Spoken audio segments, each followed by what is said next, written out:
The council chamber stretched wider than any stadium on Earth. Its walls curved upward into a dome that seemed to touch the stars themselves. Though Sarah Chen knew they were deep inside a space station orbiting the galactic core, she had never felt smaller in her entire life. Around her, the representatives of 400 civilizations sat in their designated sections. The Vrex occupied the eastern quadrant, their chitinous bodies clicking and rattling as they communicated in their insect language. The Korthax delegation lounged in the southern area, their scales glinting under the artificial light, eyes cold and calculating. The Pelian collective floated in their water-filled tubes to the west, their tentacles moving in patterns that Chen's translator struggled to interpret. And there were dozens more, hundreds more, species she had only read about in hastily compiled reports during the 6-month journey to this place. Chen stood alone in the center speaking platform, her Navy uniform pressed crisp and clean, the flag of Earth on her shoulder. Behind her, a holographic display showed humanity's entire space fleet. All 47 destroyers, all 12 cruisers, all 3 carriers. It had taken humanity 60 years to build these ships after discovering the quantum fold drive in a crashed alien probe. 60 years of struggle, sacrifice, and the combined resources of every nation on Earth. The display rotated slowly, showing every angle of Earth's pride. In the silence of the chamber, Chen could hear her own heartbeat. Then the Vrex began to laugh. It started as a low chittering from one delegate, then spread through their entire section like wildfire. The sound was like 1,000 crickets finding something hilarious. Chen's jaw tightened, but she kept her face neutral. "Forgive us," the Vrex high speaker said, his mechanical translator turning his clicks into standard galactic common. "But we find this presentation quite amusing. You wish to join the Galactic Council with this fleet? Earth has achieved faster than light travel," Chen replied, her voice steady despite the heat rising in her chest. "We have developed quantum communications, artificial gravity, and energy shielding. We meet the minimum requirements for provisional membership as outlined in the Council Charter." A Korthax delegate rose from his seat, his massive frame towering even at a distance. "The minimum requirements were written 10,000 years ago, human. They assume a certain scale. Your entire fleet could fit inside one of our cargo haulers." Laughter rippled through multiple sections of the chamber. Not all species joined in, Chen noticed. Some watched with curiosity, others with what might have been pity. But the dominant powers, the species that controlled most of the galaxy's trade routes and military might, they laughed. "Earth's population stands at 14 billion, Chen continued, refusing to be derailed. "We have colonized 6 planets and 12 moons in our home system. We have functional quantum manufacturing, fusion power, and have achieved a Type 1 civilization status on the Kardashev scale." "How quaint," the Vrex high speaker said. "The Vrex collective spans 1,800 star systems. Our fleet numbers 47,000 warships, and we are not even among the Council's primary military powers." The display behind Chen changed without her command. She turned to see her modest fleet replaced by an image of the Korthax armada. 10,000 ships hung in space, each one dwarfing Earth's largest carrier. Dreadnoughts the size of small cities, battle stations that could crack planets, fighter swarms that numbered in the millions. "This is power, human," the Korthax delegate said. "This is what a real fleet looks like. You come before us with toys and expect to be taken seriously?" Chen took a slow breath. She had expected this. The diplomatic briefings had warned her that humanity would not be welcomed with open arms. But expecting something and experiencing it were different things. She thought of the billions watching back home, waiting to hear if Earth would be accepted into the galactic community. She thought of the scientists, the engineers, the pilots who had given everything to build those ships. "We do not expect to be taken seriously based on the size of our fleet," Chen said carefully. "We expect to be taken seriously because we earned our place here. Humanity went from nuclear fission to faster than light travel in less than 2 centuries. We survived 3 world wars, 2 asteroid impacts, and a dozen extinction-level threats. We are here because we refused to die." Silence fell over the chamber. For a moment, Chen thought she had reached them. Then the laughter started again, louder this time. The Pelian speaker's voice bubbled through the water in her tube. "Your species has spirit, we grant you that, very well. The Council will grant Earth provisional membership with conditions." A document appeared in the holographic space before Chen. She read through it quickly, her stomach sinking with each line. Earth would be granted the title of Council member, but with severe restrictions. They would be assigned to defend the Outer Rim territories, the regions of space considered too worthless for other species to bother with. Pirates operated there, rogue colonies, the occasional dimensional breach that spat out things best left unmentioned. Earth would pay an annual tribute of refined metals and rare elements. Earth would accept a council advisor, who would oversee all military operations. Earth would have no vote on council matters for a minimum of 50 years. Earth would provide detailed specifications of all technology and military assets to the council archives. And Earth would do all this or be denied trade rights, access to stable hyperspace lanes, and protection under council law. These terms are... Chen struggled to find diplomatic words. Restrictive. These terms are generous, the Korthax delegate said.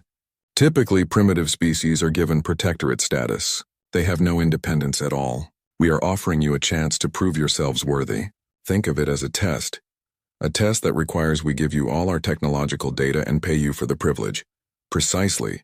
The Vrexhai speaker seemed pleased she understood. Serve well in the Outer Rim. Keep the trade routes clear. Die nobly if you must. Perhaps in a century or two, your children's children will have earned a real voice in galactic affairs. Chen looked at the document again. She could refuse. Earth could declare itself independent, reject council membership, and try to survive on its own in a galaxy that suddenly seemed much larger and more hostile than she had imagined. But that would mean isolation, no access to the trading networks that could feed Earth's growing colonies, no protection if a hostile species decided humanity looked like easy prey, no chance to learn from civilizations that had been traveling the stars since before humans discovered fire. She thought about the Admiral back on Earth, waiting for her signal. They had discussed this possibility. Humanity had a saying about keeping friends close and enemies closer. They needed to be inside the council, even as the lowest member, even with these insulting terms. They needed to learn. They needed to see how the galaxy really worked. Earth accepts these terms, Chen said, each word tasting like ash. We will serve on the Outer Rim. Excellent. The Pelian speaker seemed genuinely pleased. We will assign you a sector immediately. It contains approximately 37 star systems. You will find them quite challenging. The display changed again, showing a map of the Outer Rim. Chen could see why no one else wanted this territory. It was a twisted maze of unstable hyperspace routes, rogue planets, and anomalies that made navigation a nightmare. 3 different pirate clans operated in the region. Something called the Devourers had been spotted there twice in the last decade. Whatever those were, your advisor will arrive within the month, the Korthax delegate said. Commander Thexlar. He served with the Hegemony Fleet for 600 years before retiring. He will guide you. The word guide sounded more like control to Chen's ears, but she simply nodded. The Council welcomes Earth, the Pelian speaker said formally, though Chen could hear the condescension even through the translator.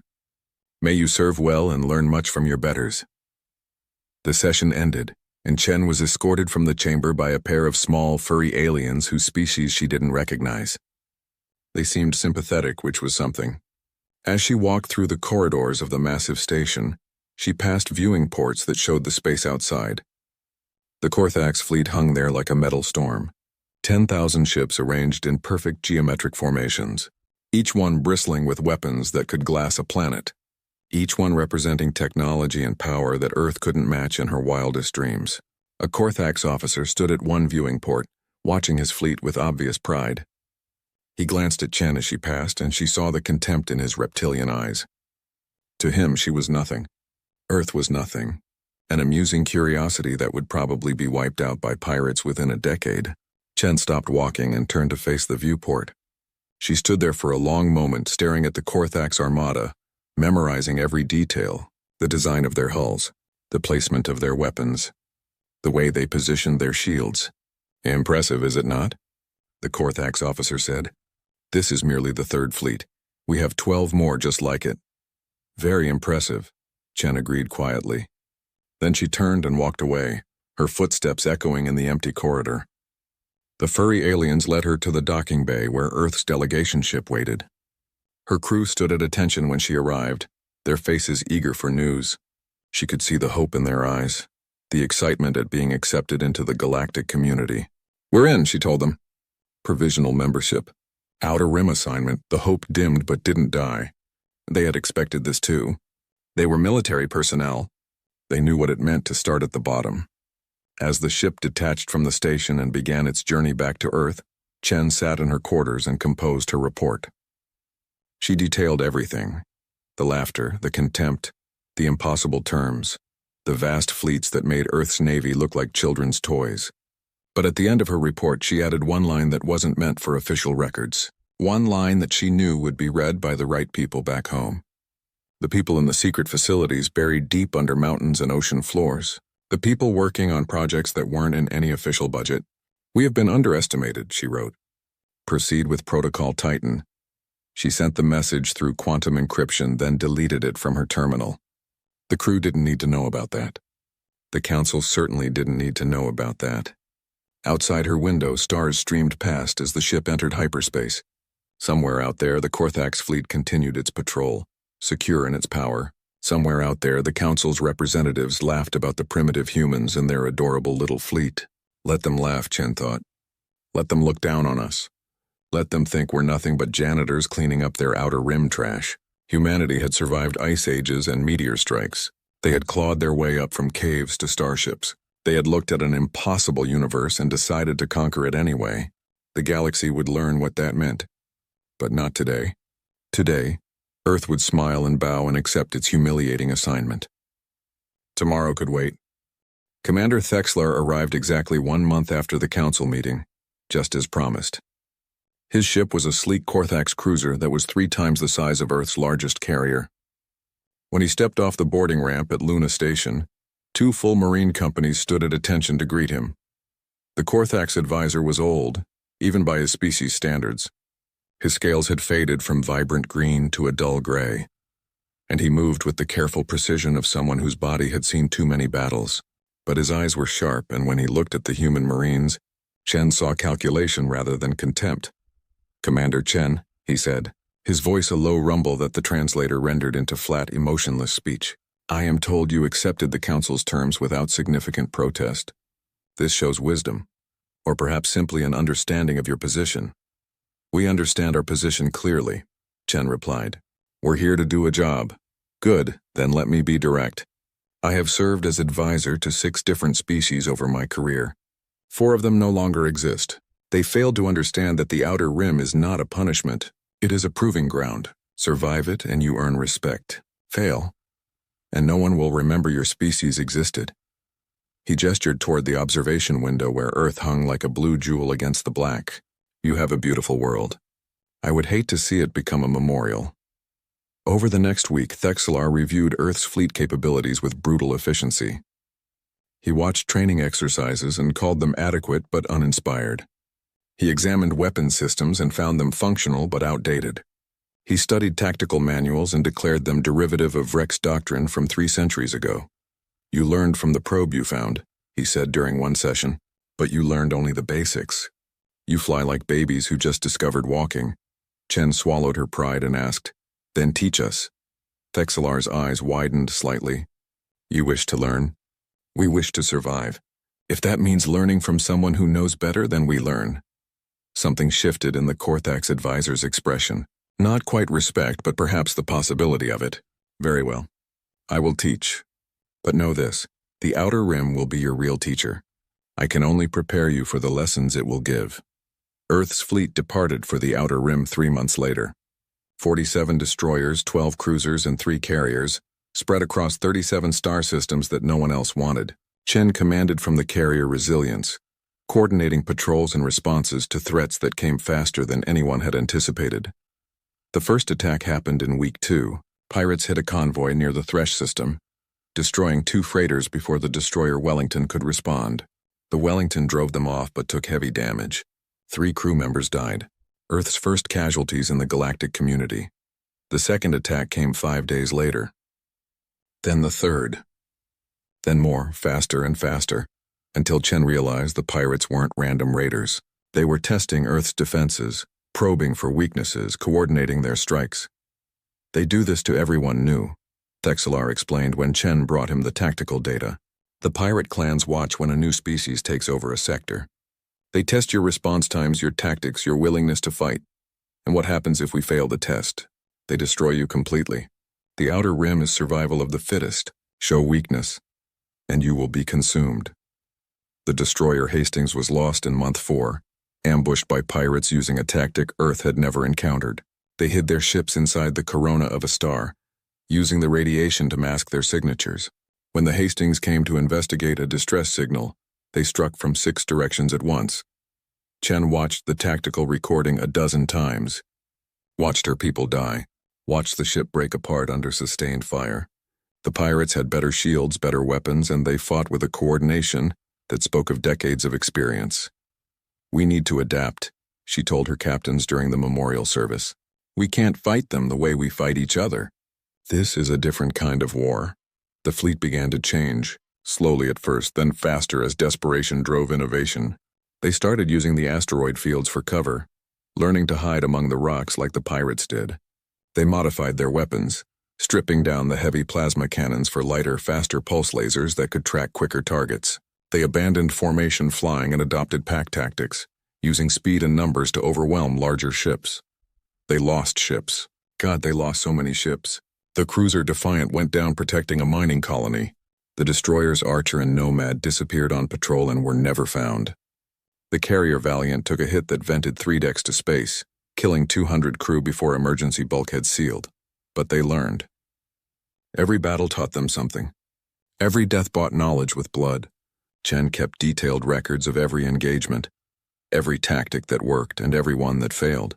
She shared this information across the fleet, creating a collective memory that grew with each passing month. "You fight differently now," Thexelar observed during the first-year anniversary. "Less like the Vrex, more like yourselves." "We're learning who we are," Chen said, staring at the tactical display where patrol routes glowed like veins across dark space. "We're learning what works for us." "Good. But know that you are still learning the wrong lessons." Chen turned to him sharply. "What do you mean?" "You are learning how to fight pirates. But pirates are not the real threat in this galaxy. They are just the beginning." He gestured at the star map. "Out there beyond your little sector, real powers move. The Korthax hegemony, the Vrex collective, the Pelian unity. When they decide to fight, they do not send raiders and ambushers. They send fleets that darken the stars. They bring weapons that crack worlds, then teach us how to fight them. I cannot. That knowledge is restricted. I can only teach you what the Council permits." He paused. "But I can tell you this. Every species that has survived in this galaxy did so by finding their edge. The thing they could do that no one else could. The Korthax are relentless. The Vrex are numerous. The Pelians are patient. You must find what humans are." Chen thought about that conversation for weeks. What were humans? What edge did they have that could compete with species who had been traveling the stars for millennia? The answer came during a battle in the Chorus system. Year 2. Pirates had captured a civilian station and were holding 3,000 hostages. The standard council doctrine was to negotiate, pay the ransom, and let them go. Acceptable losses in the greater scheme of things. Chen refused. "We don't leave our people behind." She coordinated a simultaneous assault, using every ship in range. Destroyers breached the station's hull while Marines in powered armor stormed through the gaps. The battle lasted 6 hours and was brutal beyond anything they had faced before. But when it ended, the pirates were dead or captured, and 2,800 hostages were saved. The Council formally reprimanded Earth for unnecessary aggression. The surviving hostages sent Chen messages of gratitude that filled her quarters with enough data to crash her personal terminal. "You do not know when to quit," Thexelar said. "This is either your greatest strength or the thing that will destroy you." "Probably both," Chen agreed. Meanwhile, back in human space, something else was happening. Something the Council's advisor never asked about because he assumed it wasn't important. The civilian infrastructure projects that Earth had mentioned during the Council hearing were expanding faster than any peaceful development program should. Entire asteroid belts were being consumed. Massive construction facilities orbited Jupiter, drawing power from fusion reactors the size of cities. Strange energy signatures pulsed from the dark side of the moon. The Oort cloud, that distant shell of frozen rocks at the edge of the solar system, was being mined at rates that would have been impossible with Earth's known technology. When Thexler asked about it, human officials gave him the same answer they gave the Council. Infrastructure, civilian projects, building habitats for Earth's growing population. Nothing to worry about. He believed them because why wouldn't he?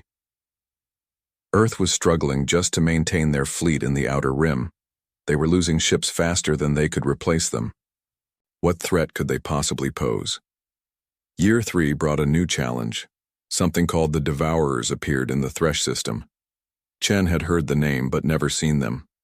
When her sensors picked up the signature, every species in range fled. "What are they?" she demanded.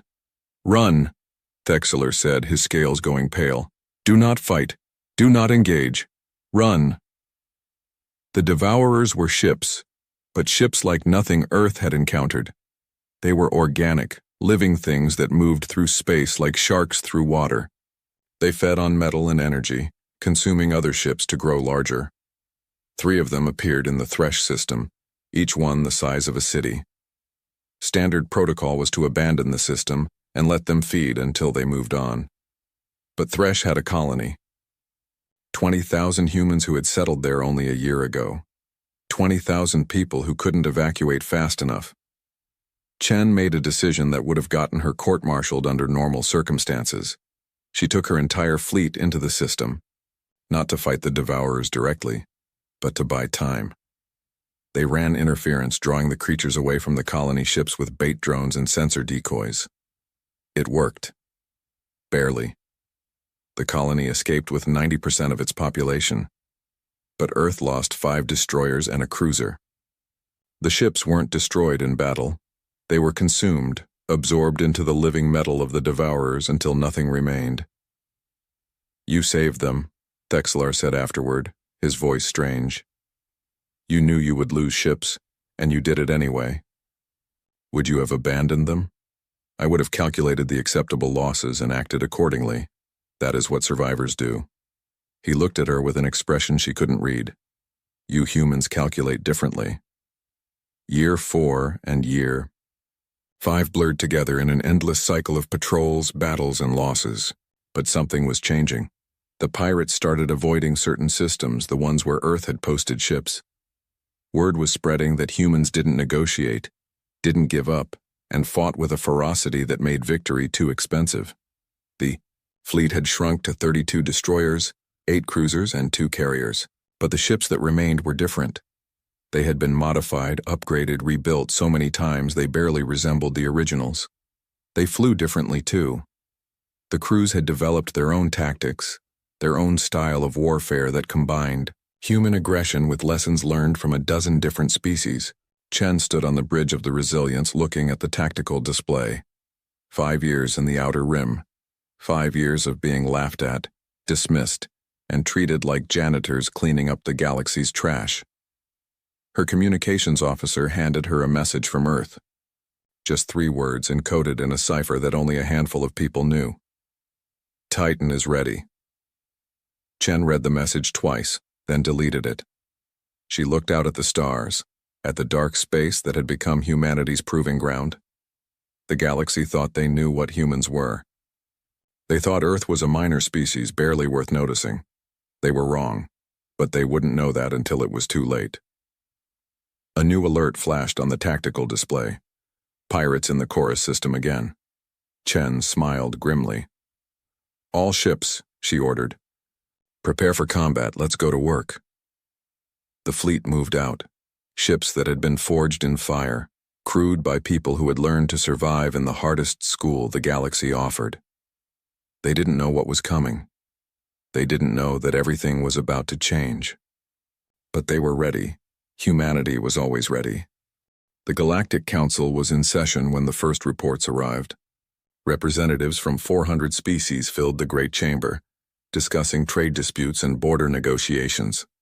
The same boring politics that had dominated galactic affairs for 10,000 years. Then every communication system in the chamber screamed at once, the Pelion. Speakers' tentacles jerked in alarm as holographic displays erupted across the chamber. Images from a dozen different star systems all showing the same impossible thing.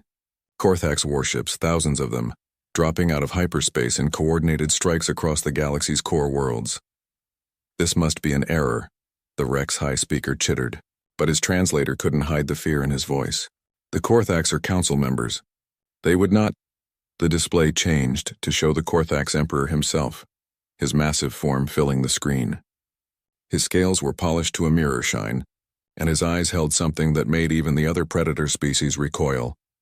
Hunger, ambition, the absolute certainty of victory. "People of the galaxy," the Emperor said, his voice rolling through the chamber like thunder. "For 10,000 years the Council has maintained its peaceful order. For 10,000 years the strong have been held back by the weak. For 10,000 years we have pretended that all species are equal. Today that lie ends." Behind him the displays showed Korthax fleets engaging Council defense forces. Not just raiding, not just skirmishing. Full-scale invasion, hitting 60 systems simultaneously. Their ships moved with perfect coordination, executing maneuvers that spoke of decades of planning. The Korthax hegemony claims its rightful place as the rulers of this galaxy. The Emperor continued, "Surrender now, and you will be permitted to exist as client states. Resist and you will be destroyed. You have one standard week to decide." The transmission ended. Silence filled the chamber for exactly 3 seconds. Then chaos erupted. The Virex delegation was already pulling up military reports, their chittering reaching a fever pitch. The Pelians were communicating in rapid bursts of color through their tanks. The smaller species looked around in panic, trying to understand how this could have happened.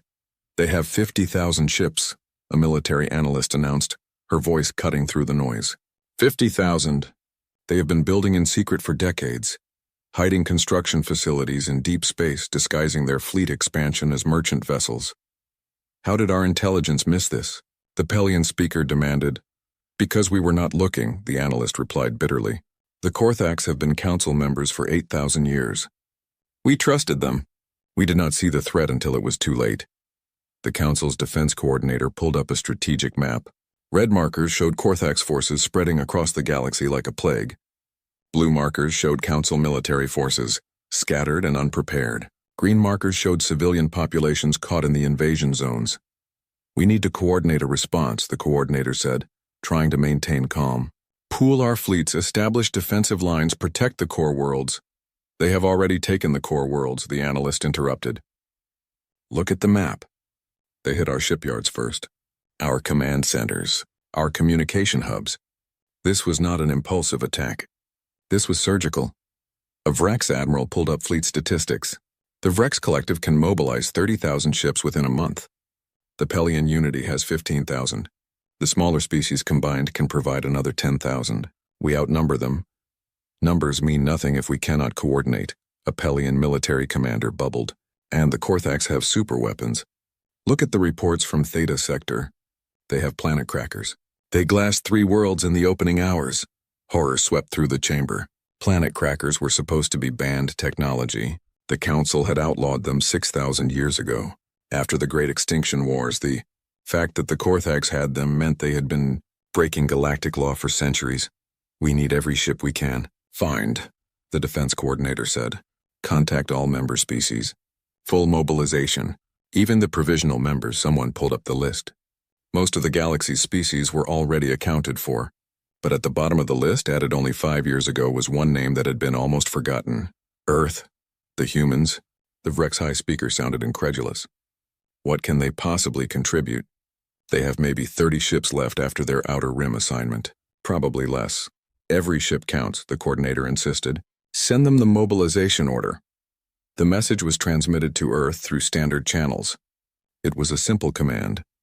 All Council members were to commit their full military forces to the defense of the galaxy. Failure to comply would result in sanctions, expulsion, and potential military action after the crisis ended. Earth's ambassador, a woman named Martinez who had replaced Chen 2 years ago, received the message at the human embassy station. She read it 3 times, then drafted a short reply. "Humanity acknowledges the mobilization order. We will discuss this matter with our government and respond within 48 hours. The coordinator expected immediate compliance. They got careful bureaucracy instead. Hours passed. The Korthax advanced. Star systems fell. The death toll climbed into the billions. Another message came from Earth. We are consulting with our civilian leadership. The matter is being discussed at the highest levels. We will respond soon. Soon turned into a day, then 2 days. The council grew frustrated, then angry. The Korthax were winning. They had captured a quarter of the galaxy's industrial capacity. Their superweapons had destroyed 7 inhabited worlds. The council fleet was being pushed back on all fronts. Messages to Earth became more demanding. Deploy your fleet. Honor your obligations. The galaxy needs you. Each message was answered with polite delays and vague promises of ongoing discussions. On the 3rd day, the Pelian speaker sent a direct communication to Ambassador Martinez. Your delays are unacceptable. We granted Earth membership in good faith. We gave you time to prove yourselves. Now we call in that debt. Send your ships immediately or face the consequences. Martinez's reply was calm and professional. We understand the urgency of the situation. However, Earth's government requires time to properly evaluate the strategic situation and determine the best course of action. We will respond within 24 hours. What is there to evaluate? The speaker demanded in a follow-up message. The galaxy is under attack. You either help defend it or stand aside. We are evaluating many factors, Martinez replied, including the question of why we should commit our forces to defend a council that has treated us as second-class members since we joined. That message caused an uproar. How dare the humans make demands at a time like this? How dare they negotiate when the galaxy was burning? The council sent formal threats. Earth would be expelled, sanctioned, potentially targeted for military action once the Korthax were defeated. Martinez sent one word in response. Noted. Meanwhile, the Korthax continued their advance. The Vreks lost their primary shipyards. The Pelians saw 2 of their home worlds occupied.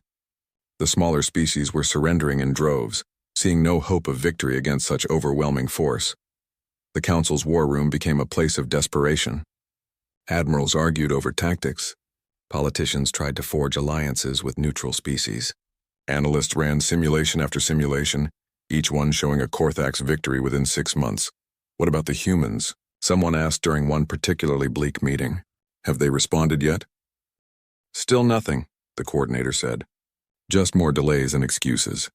Cowards, a Korthax defector spat. The Korthax species was not unified in this war. Many had opposed the Emperor's plans. They hide behind bureaucracy while braver species die. Perhaps we were wrong to admit them, the Vreks High Speaker said bitterly.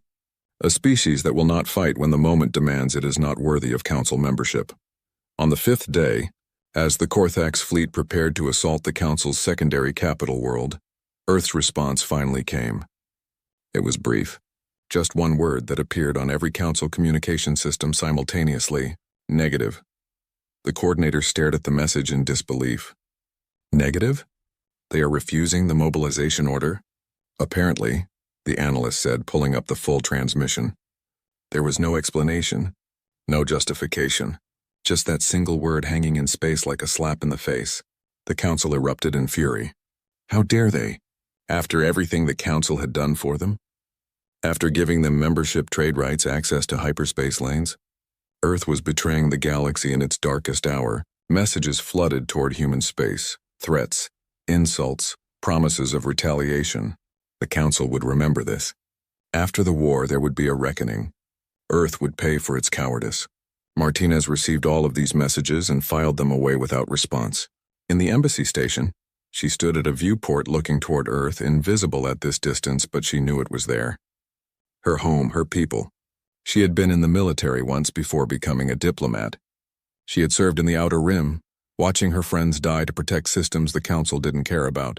She knew what humanity had sacrificed for their place in the galactic community, and she knew what was coming. A private message arrived on her secure terminal.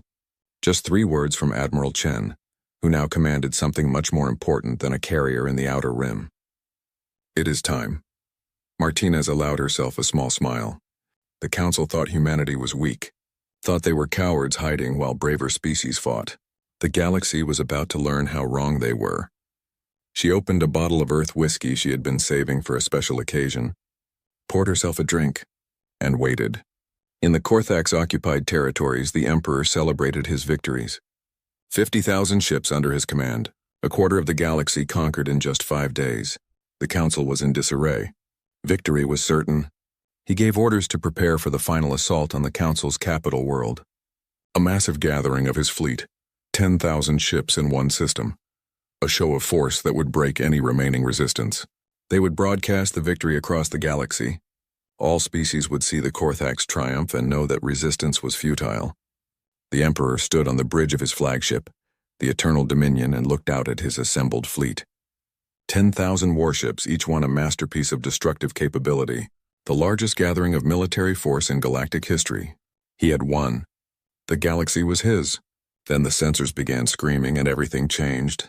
The Korthax Emperor's celebration was supposed to be broadcast across the entire galaxy.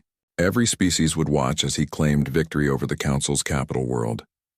Every civilization would see the power of the hegemony and understand that resistance was pointless.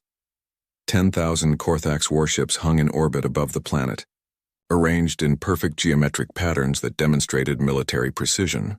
The Emperor's flagship Eternal Dominion sat in the center like a king on a throne. The ship was 20 kilometers long, bristling with enough weapons to destroy a fleet by itself.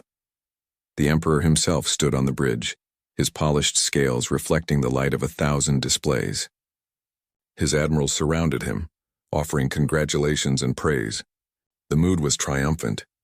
They had crushed the Council's resistance in every major engagement. The galaxy was theirs for the taking. Begin the broadcast, the Emperor commanded. Let every world see this moment. The transmission started. Cameras captured the massive Korthax fleet in all its terrible glory. The Emperor began his speech, words carefully crafted to inspire fear and obedience. He spoke of the new order he would establish, the peace that would come through Korthax rule, the benefits of submitting to his authority. He was 3 minutes into his speech when every sensor in the system screamed at once. The Emperor stopped mid-sentence. Around him, officers rushed to their stations, confusion spreading across the bridge like wildfire. Alarms blared. Warning lights flashed red. Report! The Emperor roared. My lord, the sensor officer said, his voice shaking. We are detecting a massive gravity distortion. Something is entering the system. How many ships? Not ships, my lord. Something else.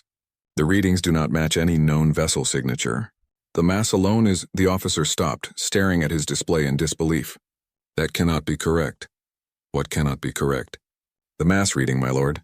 It is showing something the size of a moon entering the system.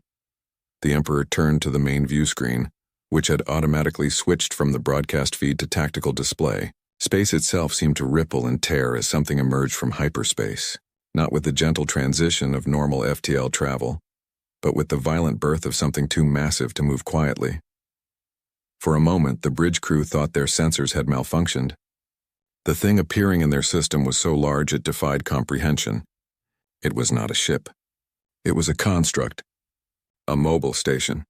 A floating city made of metal and fury, 847 kilometers long. The Titan class had arrived. Silence fell across the Korthax bridge. Officers stared at their screens, unable to process what they were seeing.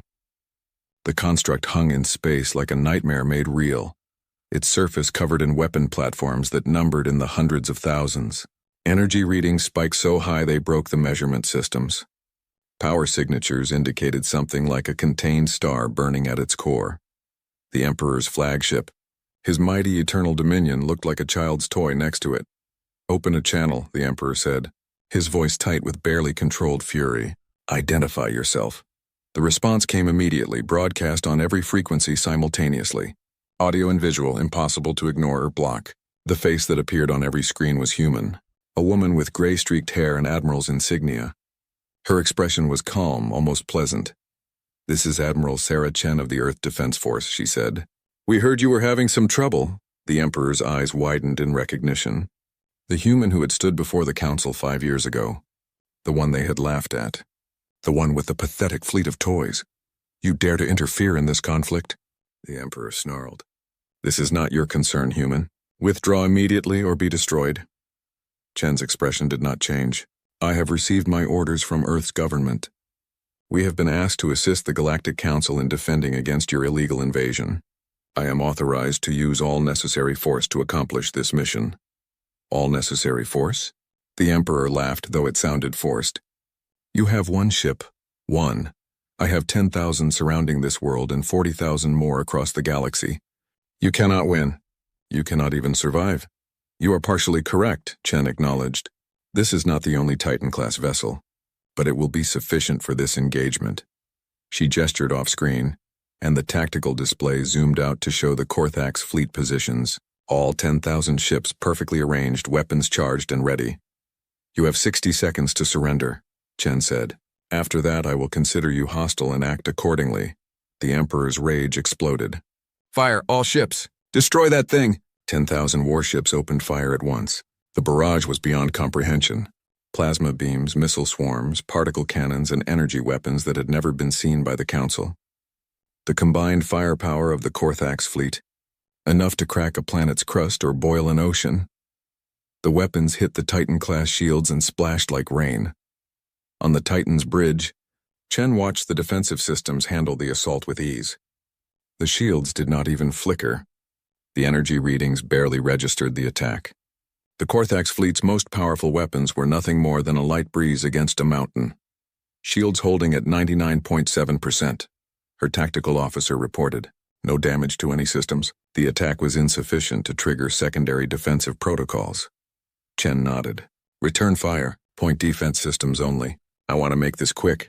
The Titan class did not move. It did not need to. Along its massive hull, weapon platforms came online. Not the primary weapons. Not the fleet killer systems that could vaporize capital ships. Just the point defense systems. The ones designed to shoot down missiles and fighters. They were sufficient. Light erupted from the Titan's surface. Thousands of point defense lasers. Each one targeting a different Korthax ship. The targeting was so precise it seemed impossible. Every shot hit. Every shot found a critical system. The first Korthax ship exploded 3 seconds after the Titan opened fire. Then another. Then 10 more. Then hundreds, the explosions spreading through the fleet like a contagion. The Korthax ships tried to retreat, tried to maneuver, tried everything they had trained for in centuries of warfare. Nothing worked. The Titan's targeting systems tracked every ship simultaneously. No evasion was fast enough. No shield strong enough. On the Eternal Dominion, the Emperor watched his fleet die. Ships that had taken decades to build were reduced to expanding clouds of debris in seconds. Crews that had served him faithfully were vaporized before they could even scream. His perfect geometric formations dissolved into chaos and death. Impossible, he whispered. This is impossible. All ships, emergency hyperspace jump. His admiral ordered. Scatter. Get out of range. Some ships tried. Their hyperspace drives charged, preparing to flee. The Titan's weapons adjusted, targeting the drive system specifically. Ships that were trying to escape exploded before they could jump. Those that managed to enter hyperspace found their coordinates scrambled, sending them spinning into empty space far from any safe harbor. 6 minutes after the Titan opened fire, the battle was over. 10,000 Korthax warships, the pride of the hegemony, the largest fleet ever assembled in one location, had been reduced to wreckage. Not defeated, not routed, annihilated. The Eternal Dominion survived only because the Titan had spared it. Chen's face appeared on every screen in the flagship, looking directly at the Emperor. Your fleet is destroyed, she said calmly. Your invasion has failed. You have one chance to end this war. Order your remaining forces to stand down immediately. Surrender yourself to Council authority. If you refuse, I will begin systematically destroying every Korthax military asset in the galaxy. The Emperor's scales had gone pale. You would commit genocide? No, I would dismantle your military. Your civilian population will not be harmed, but your ability to wage war will end. The choice is yours. The Emperor looked around his bridge. Officers who had been confident minutes ago now looked terrified. His admirals would not meet his eyes. His great conquest, his glorious new order, had been destroyed by a single human ship. How, he asked, his voice broken. How did you build this? Chen's expression softened slightly. You had 5 years to ask that question. 5 years while we fought in the Outer Rim. 5 years while your council dismissed us as primitives. You never asked because you never thought we mattered. That was your mistake. She gestured off screen again and the tactical display changed. 7 more Titan-class vessels appeared on the map, positioned at different points across the galaxy. each one near a major Korthax fleet concentration. "These are my sisters," Chen said. "Each one capable of what you just witnessed. They are moving toward your occupied territories now. You have invaded 47 systems. I can liberate them all within a week. Or you can surrender and we can end this without further bloodshed." The Emperor stared at the display. 8 of these impossible ships, each one a fleet unto itself, each one capable of destroying everything he had built. He had spent decades planning this invasion, centuries building his forces, and humanity had ended it in minutes. "I surrender," he said, the words like poison on his tongue. "I order all Korthax forces to stand down." Chen nodded. "Wise choice. Remain in orbit. A council security force will arrive to take you into custody." She paused. "And Emperor?" "For what it's worth, you did manage to unite the galaxy, just not the way you intended." The transmission ended. The Titan class hung in space, a monument to human capability and a warning to anyone who would threaten the galactic order. On the council station, the broadcast had been watched by every species simultaneously. The chamber was silent. No one spoke. No one even moved. They had watched 10,000 ships destroyed in 6 minutes by a species they had dismissed as insignificant. The Pelian speaker was the first to find her voice. "Contact Earth immediately. We need to discuss their fleet capabilities." "Their fleet?" The Vrex High speaker said faintly. "That was not their fleet. That was one ship. One." The sensor officer pulled up scan data, her hands shaking. 8 confirmed Titan-class vessels. "But that is not all. I am detecting additional signatures throughout human space. Smaller vessels, but still massive by our standards. They have been building an entire navy while we thought they were struggling to maintain their outer rim patrol." The coordinator pulled up Earth's tactical capabilities, or at least what they thought they knew. It was all wrong. The data showed 47 destroyers, 12 cruisers, 3 carriers. That was humanity's fleet 5 years ago. "Update the database," he ordered. "I want to know everything about Earth's true capabilities now." The analyst worked quickly, pulling together every piece of data they had on human activities over the past 5 years. The civilian infrastructure projects, the power consumption rates, the asteroid mining operations, the strange facilities on the dark side of Luna. "They have been building for 5 years," the analyst said slowly. "Every insult we gave them, every dismissal, every time we treated them as inferiors, they used it. They made us think they were weak while they built the most powerful fleet in galactic history." "How many ships?" the coordinator asked. The analyst pulled up the latest data. "At least 8 Titan-class vessels. But that is just the beginning. I am detecting fleet signatures throughout human space. Capital ships, carriers, support vessels. If these readings are correct, Earth now possesses approximately 10,000 warships, each one built with technology they did not have 5 years ago. 10,000 ships. The same number the Korthax had brought to their invasion. Except humanity's ships incorporated lessons learned from every species in the galaxy, refined through 5 years of constant warfare in the outer rim. The Vrex High speaker made a sound that might have been laughter or despair. "We taught them. We sent them to the outer rim to prove themselves, and instead we gave them the perfect training ground. They learned from every fight, adapted from every loss, and we never paid attention because we thought they did not matter. They matter now," the Pelian speaker said quietly.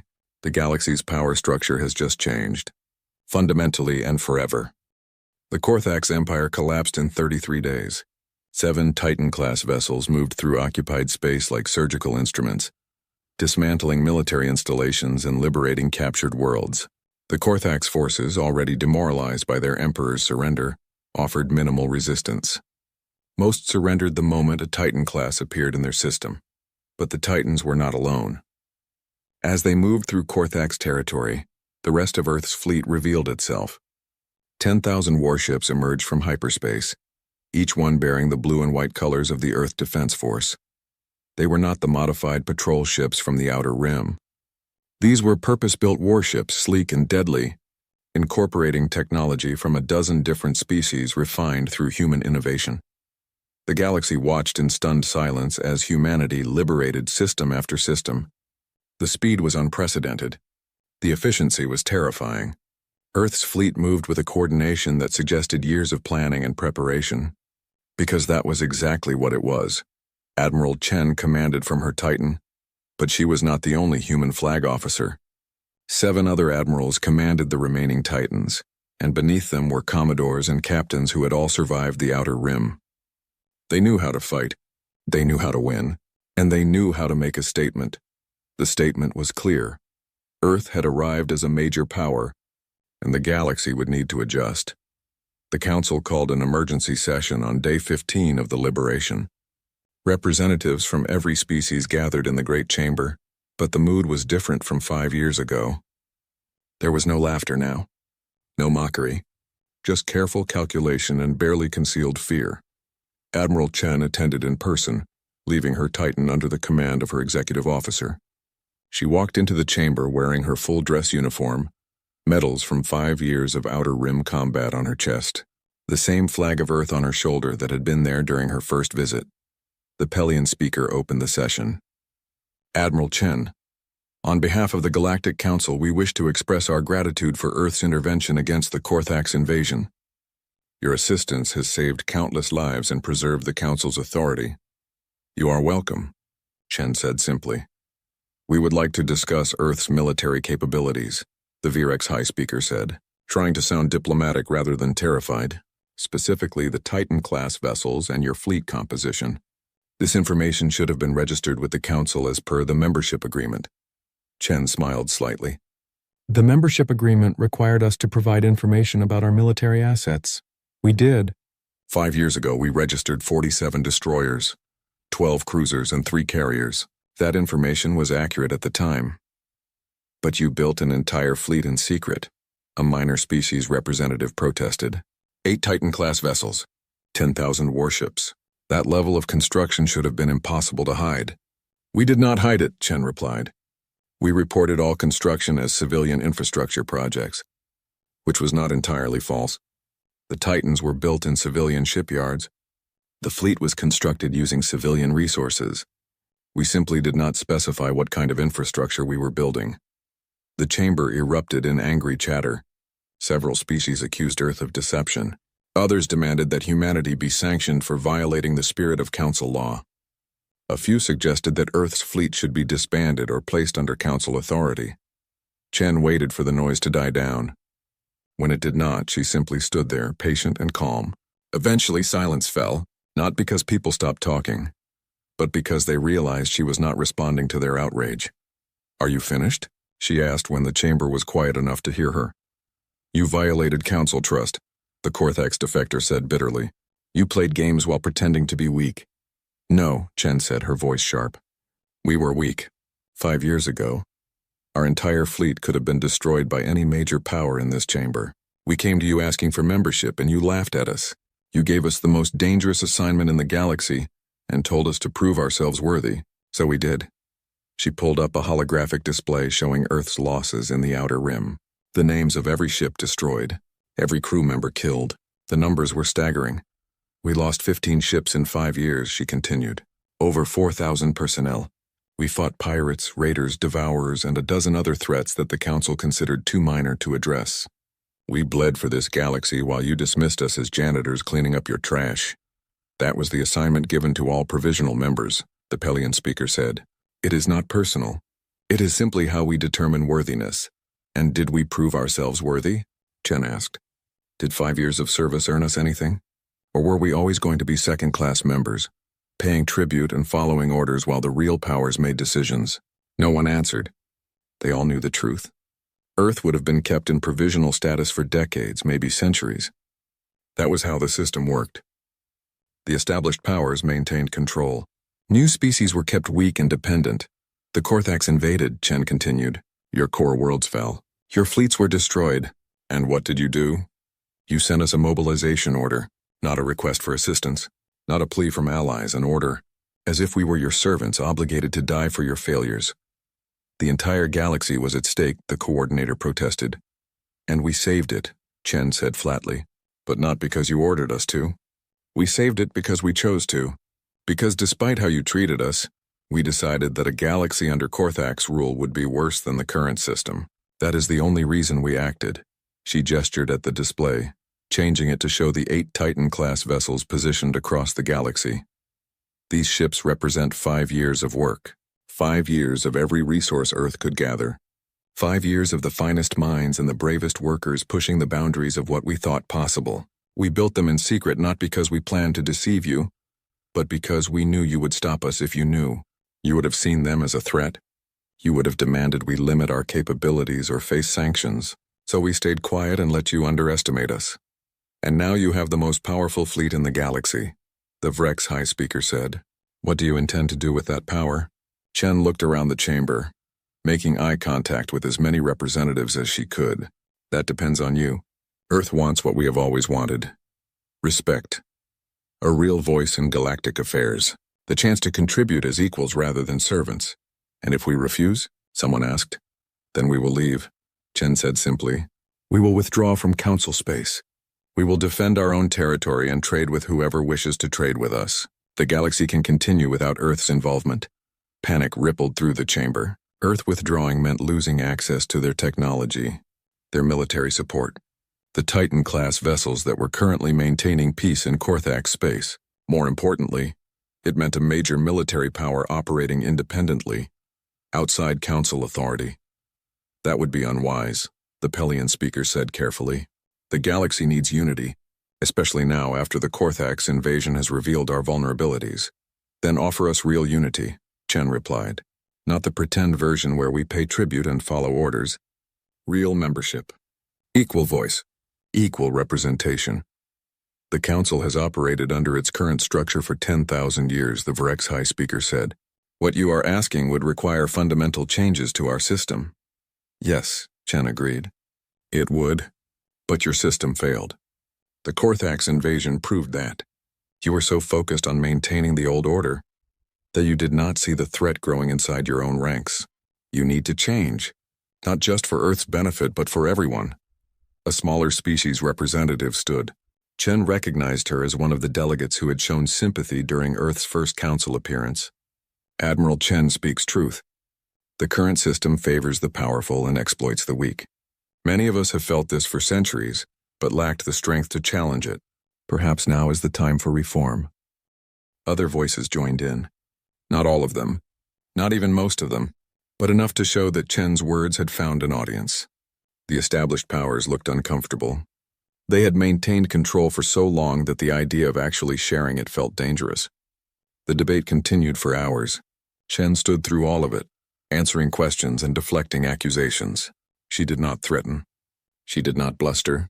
She simply presented the facts and let the council draw their own conclusions. Finally, as the station's artificial day cycle turned toward evening, the Pelian speaker called for a vote, not on Earth's membership status that was already established, but on reforming the council structure to give provisional members full voting rights after completing their assigned duties. Earth had completed their duties. They had survived the Outer Rim. They had saved the galaxy from invasion. By any measure, they had earned full membership. The vote was close. Many of the established powers voted against the change, unwilling to dilute their authority. But the smaller species voted overwhelmingly in favor. They saw Earth's success as a precedent, a path for themselves to achieve real equality. When the votes were tallied, the motion passed by a slim margin. The Council recognizes Earth as a full member, the Pelian speaker announced, with all rights and responsibilities that entails. Your tribute obligations are ended. Your advisor will be recalled. You will have equal representation in all council matters. Chen allowed herself a small smile. Thank you. Earth accepts this recognition. There is one more matter, the Vrex High Speaker said. The Titan-class vessels. Their existence has changed the military balance of the entire galaxy. We would like to establish protocols for their deployment and use. No, Chen said simply. No? Earth's military is under Earth's command. We will coordinate with Council forces when our interests align. We will defend Council members when they are under threat, but we will not place our assets under Council authority. That is non-negotiable. The chamber stirred uneasily. Chen could see some delegates considering whether to press the issue. Whether they could force Earth to comply. She waited to see if anyone would be foolish enough to try. That is acceptable, the Pelian speaker said after a long pause. But we would like to establish communication protocols so that we can coordinate in future crises. That we can do, Chen agreed. The session ended shortly after. As delegates filed out, many of them made a point of approaching Chen. Some offered genuine congratulations. Others wanted to discuss trade agreements or military cooperation. A few were clearly trying to assess whether Earth would be a reliable ally or a future threat. Chen handled each interaction with diplomatic grace, making no commitments but leaving no one feeling dismissed. This was the political battlefield now, and she was learning to navigate it just as she had learned to fight in the Outer Rim. Commander Thexler approached her near the end. The old Korthax advisor looked tired and sad. His species had been defeated, his emperor imprisoned, and his government was in chaos. But he walked with dignity. "Admiral," he said, his translator rendering his voice with respect rather than condescension. "I underestimated you. I underestimated your entire species." "You taught us well," Chen replied. "Everything you showed us about fleet tactics and strategy we used. We just adapted it to our needs." "I taught you the basics," Thexlar said. "What you built from those basics is beyond anything I imagined. I should have paid more attention to those construction projects. Would you have stopped us if you had known?" The old warrior considered the question. "I do not know. Perhaps. Or perhaps I would have seen what you were becoming and warned the council to treat you better. We might have avoided much bloodshed if they had simply given you the respect you deserved from the beginning." "Perhaps," Chen agreed. "But then we would not have learned what we are capable of. The Outer Rim forged us, made us stronger. In a way, the Council's dismissal was the best thing that could have happened to humanity." Thexlar made a sound that might have been laughter. "Be careful with that power, Admiral. The galaxy will fear you now. Fear can make even peaceful species dangerous. Then we will have to prove that their fear is unnecessary," Chen said. "We did not build the Titans to conquer. We built them to survive, to ensure that no one would ever dismiss us again, to guarantee that Earth would have a voice in our own future. I hope that remains true," Thexler said. "Power corrupts, as my emperor demonstrated. I would hate to see humanity fall into the same trap." "We will remember where we came from," Chen promised. "We will remember being the weakest species in the chamber, being laughed at and dismissed. That memory will keep us honest." Thexler nodded slowly. "Then perhaps there is hope for the galaxy after all." Chen left the council station that evening, returning to her Titan. From the bridge, she looked out at the stars and thought about everything that had changed. 5 years ago, Earth had been a minor species, barely worth noticing. Now they were a major power, one of the strongest military forces in the galaxy. But with that power came responsibility. The galaxy would be watching Earth now, judging every action, looking for signs of aggression or expansionism. Humanity would have to prove that they could be trusted with their new capabilities. A message came through from Earth. The civilian government wanted a full report and recommendations for how to proceed. Chen smiled. The politicians were nervous about the attention Earth was receiving. They wanted to make sure humanity did not provoke any new conflicts. She composed her reply carefully. Earth should continue as they had been, honest, direct, and willing to defend themselves and their allies. They should not seek to dominate the galaxy, but they should never apologize for their strength. They had earned their place at the table, and they would maintain it. As Chen sent the message, she thought about the other species in the galaxy. The ones who had dismissed Earth 5 years ago. The ones who had laughed at their modest fleet and given them the worst assignment possible. The galaxy had learned a lesson about underestimating humanity. They had learned it thoroughly and painfully. Chen hoped they would remember it, because humanity had learned lessons too, about survival, about adaptation, about the importance of never showing your full hand until the moment demanded it. Those lessons had been bought with blood and sacrifice. Earth would not forget them. The galaxy's power structure had changed. Old certainties were gone. New relationships would need to be forged. It would be a time of uncertainty and adjustment. But through it all, humanity would endure. They always had. They always would. That was what it meant to be human. To survive, to adapt, to never give up no matter how impossible the odds seemed. Admiral Chen looked out at the stars and felt something she had not felt in 5 years. Hope. Not just for Earth, but for the entire galaxy. Maybe this was the beginning of something better. A galaxy where strength was respected but not worshipped, where new species could rise based on merit, rather than waiting centuries for permission.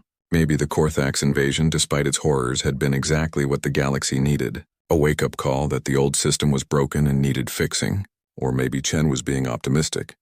Time would tell. But whatever came next, Earth would be ready. They had Titans in orbit and a fleet to match any power. They had proven themselves in the hardest way possible.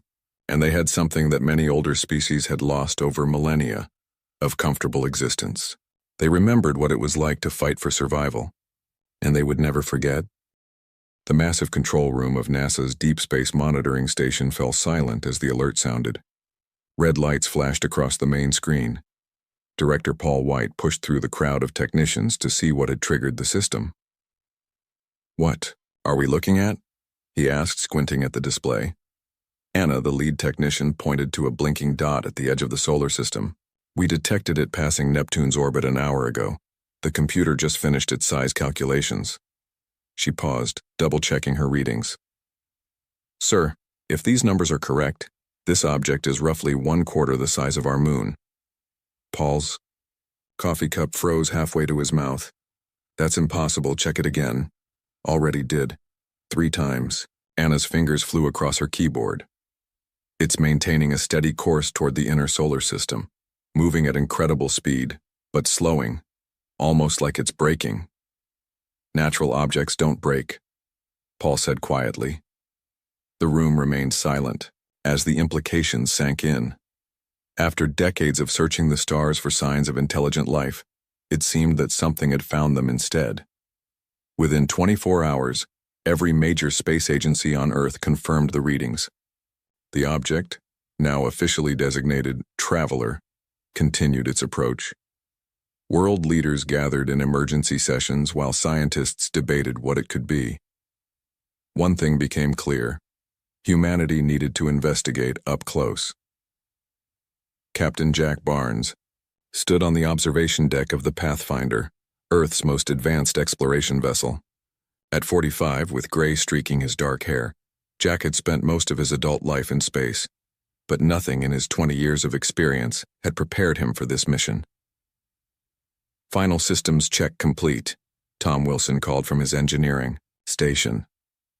The stocky engineer, with his perpetual 5 o'clock shadow and steady hands, had been with Jack on 3 previous missions. "Engines at full capacity. Life support optimal," added Dr. Ben Wright, the mission's xenobiologist. Tall and lanky with thick glasses, Ben had spent his career studying theoretical alien biology. Now he might finally meet the real thing. "Medical bay stocked and ready." Jack nodded, his eyes fixed on the distant stars. "Dr. Reed, what's our ETA to intercept?" Dr. Lisa Reed looked up from her calculations. Her dark hair was pulled back in. A practical ponytail and deep lines creased her forehead as she concentrated. As the mission's astrophysicist, she'd been analyzing the Traveler non-stop since its discovery. 17 hours at current speed, she replied. "The object has come to a complete stop just beyond Mars' orbit. It's just waiting there." Major Alex Davis, the security chief, checked her weapon for the 3rd time that morning. The former Marine had been added to the crew at the last minute, a sign of how seriously Earth's governments were taking potential threats. "Let's hope it's waiting for a friendly chat." Jack turned to face his crew of 12, the best minds Earth had to offer, sent on humanity's most important mission. "I know you're all feeling the weight of this moment," he said. "We're about to make history. First contact, everything changes after today." He paused, looking each crew member in the eye. "Whatever we find out there, remember your training. We represent all of humanity now." As the Pathfinder approached the massive object, the crew fell silent. The Traveler filled their view screen, a colossal cylinder with a rough, cratered surface. Various structures protruded from its hull, some clearly artificial. "My God," whispered Tom. "It's big enough to hold an entire city. Maybe multiple cities." Lisa's instruments beeped rapidly. "I'm detecting metals we don't have on Earth. The outer shell appears to be some kind of composite material." She looked up, eyes wide. "And there are signs of internal atmosphere and gravity. This isn't just a ship, it's a habitat." "A world ship," Ben breathed. "A self-contained ecosystem for interstellar travel." We've theorized about them, but to actually see one. Jack activated the ship-wide communications. All hands prepare for closer approach. Tom, keep us at a safe distance. Lisa, continue scans. Ben, look for any signs of life. Alex, remain on standby. The Pathfinder moved carefully around the enormous vessel, cameras capturing every detail. Hours passed as they mapped its surface, discovering what appeared to be sealed entry ports and massive engine structures at one end. Captain, I'm picking up energy readings, Lisa said suddenly. Very faint, but definitely there. This thing isn't dead, it's in some kind of hibernation mode. Jack was about to respond when the communications officer interrupted. Captain, urgent message from Earth Command. A moment later, General Roberts' grim face appeared on screen. Barnes, we have a situation. Multiple unidentified objects have entered Earth's atmosphere. At least 7 major cities report landings of unknown craft. The bridge crew froze. First contact is happening there too? Jack asked, trying to keep his voice steady. Affirmative. These visitors aren't being hostile yet, but they're asking for something specific. The general's face tightened. They're asking about the object you're investigating. They called it a Class 105 world ship and they say it belongs to them. Jack exchanged glances with his crew. Sir, what are your orders? Should we return to Earth? The general hesitated. Negative, Barnes. We need to know what we're dealing with. Your orders are to continue investigation and, if possible, board that vessel. Whatever these visitors want with it, we need to understand its significance before making any decisions. After the transmission ended, Jack turned to find all eyes on him. We're really going in there? Alex asked, her hand resting on her sidearm. Jack nodded slowly. We are. Tom, bring us alongside the largest entry port. Ben, prepare the boarding team. Lisa, keep monitoring those energy levels. He took a deep breath. If 2 different alien groups are interested in this ship, there's something important about it, and we need to find out what before making any more moves. 6 hours later, Jack led the boarding team through the airlock connecting the Pathfinder to the world ship. Wearing sealed environmental suits, Jack moved forward with Alex, Lisa, and Ben close behind. 2 additional security officers brought up the rear. Atmosphere readings are stabilizing, Lisa reported, checking her scanner. Oxygen-nitrogen mix, similar to Earth but with higher oxygen content. Temperature rising to sustainable levels. The team's lights cut through the darkness, revealing an enormous entry chamber. The architecture was unlike anything human. Curved walls with intricate patterns that seemed to serve both decorative and functional purposes. These markings could be a written language, Ben said, running his gloved hand along one wall. Nothing like human writing systems. Alex kept her weapon ready. Stay alert. We don't know if anything's still alive in here. They moved deeper into the ship, finding enormous open spaces that could have housed thousands. Everything was perfectly preserved, as if the occupants had simply stepped away for a moment. It's a ghost ship. Tom's voice came through their comms from the Pathfinder. Engines are dormant but maintained. Whatever this ship was doing, it wasn't abandoned, it was placed in standby. In what appeared to be a central control room, Lisa discovered active systems. These displays are still functioning on minimal power, she said, studying the alien technology. I think I can access the ship's logs or navigation. As she worked, Jack received another transmission from Earth. The aliens there, calling themselves collectors, were growing impatient. They demanded immediate access to the world ship. Lisa, we need answers fast, Jack said. What was this ship's destination? Lisa looked up from the alien console, her face pale behind her helmet visor. Captain, according to these navigation charts, this ship was coming to Earth. This wasn't a random encounter. She swallowed hard. Earth was its final programmed destination. Before Jack could respond, Ben called from across the control room. Captain, you need to see this. The team gathered around a massive doorway that had slid open to reveal a vast chamber beyond. Inside, row after row of transparent pods lined the walls, stretching as far as their lights could penetrate. Inside each pod was a sleeping figure, clearly not human, but not matching descriptions of the collectors either. There are thousands of them. Alex whispered, all in some kind of suspended animation. Jack stared at the sleeping aliens, then back at the urgent messages from Earth about the collectors demanding this ship. We just found out why they want this ship so badly, he said quietly, and I don't think we should be in any hurry to give it to them. The United Nations General Assembly Hall had never been so crowded. Representatives from every nation sat in tense silence as Secretary General Robert Thompson addressed the room. Today marks the most significant moment in human history, he said, his voice echoing through the chamber. We are not alone in the universe, and our visitors have requested this meeting to deliver an important message. At his signal, the massive doors at the end of the hall swung open. A hush fell over the crowd. 3 tall figures entered the room, moving with a strange grace. They had silvery skin that seemed to shimmer under the lights. Their bodies were humanoid but thin, with long arms and legs. Their faces featured large, dark eyes adapted for low light, small flat noses and lipless mouths. They wore simple, dark uniforms with strange symbols on their chests. The tallest of the 3 stepped forward. I am Commander Vex of the Collector Fleet, he said in perfect English. His voice had an odd musical quality. We come with peaceful intentions, but also with urgency. On screens around the world, billions watched as humanity experienced its first official alien contact. We have tracked one of our vessels to your solar system, Vex continued. A Class 105 world ship, an ancient relic of our civilization. We have come to retrieve it. The Secretary General cleared his throat. Commander Vex, we have indeed found a large vessel near Mars. Our scientists are studying it now. May I ask why this ship is so important to your people? Vex's expression remained neutral.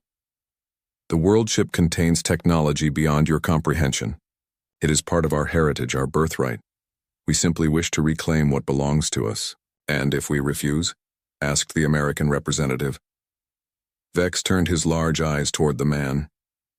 That would be unfortunate. We do not wish to cause harm, but the world ship must be returned to us. As the meeting continued, scientists around the world studied footage of the collectors, comparing their appearance to the data sent back from the Pathfinder. One thing became clear. The beings in the hibernation pods aboard the world ship were not collectors. They were something else, entirely. We need to wake one of them up, Jack said, looking at the sleeping aliens in the hibernation chamber. The crew had set up a small base in the world ship's control room. After confirming the atmosphere was safe, they had removed their helmets, but kept their suits on as a precaution. Are you sure that's wise? Asked Alex. We don't know who they are or if they're dangerous. Ben studied the closest pod. The being inside had 4 arms, copper-colored skin, and a face with gentle features. Its body was covered in soft, short fur, and it appeared to be sleeping peacefully. These pods have been active for what seems like thousands of years. He said, the technology is incredible. I think I understand the basic controls, but Lisa should double-check my work. Lisa joined him, examining the symbols on the pod's control panel.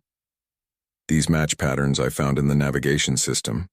I think, yes, this should be the release sequence. Jack took a deep breath. Do it. But just one. Alex, stand ready, just in case. Ben pressed a sequence of glowing symbols. The pod hummed to life, its cover sliding away with a soft hiss. For a long moment, nothing happened. Then the alien's large eyes fluttered open. It sat up slowly, looking around in confusion, until its gaze settled on the humans. Instead of showing fear, its face formed what appeared to be a smile. Visitors, it said in a strange, melodic language that none of them understood. Then it touched its throat and adjusted something around its neck, a small device they hadn't noticed before. When it spoke again, the words were in heavily accented but understandable English. Unexpected visitors. How interesting. The alien climbed carefully out of the pod, standing slightly shorter than the average human. I am called Morrow. I am a keeper.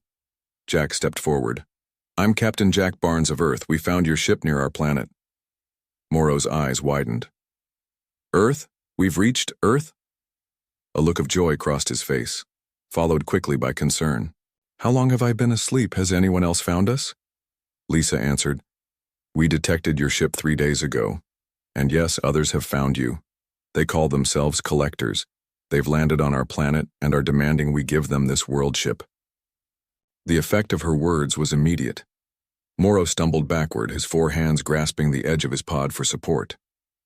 "No," he whispered. "Not the collectors. Not after all this time." He looked up, his eyes now filled with fear. "You must not give them this ship, no matter what they promise or threaten." Back on Earth, the collectors had established bases outside major cities. Their ships, sleek, silver crafts that hovered silently, had landed in Washington, Moscow, Beijing, London, and other capitals. At the White House, President James Miller met privately with Commander Vex.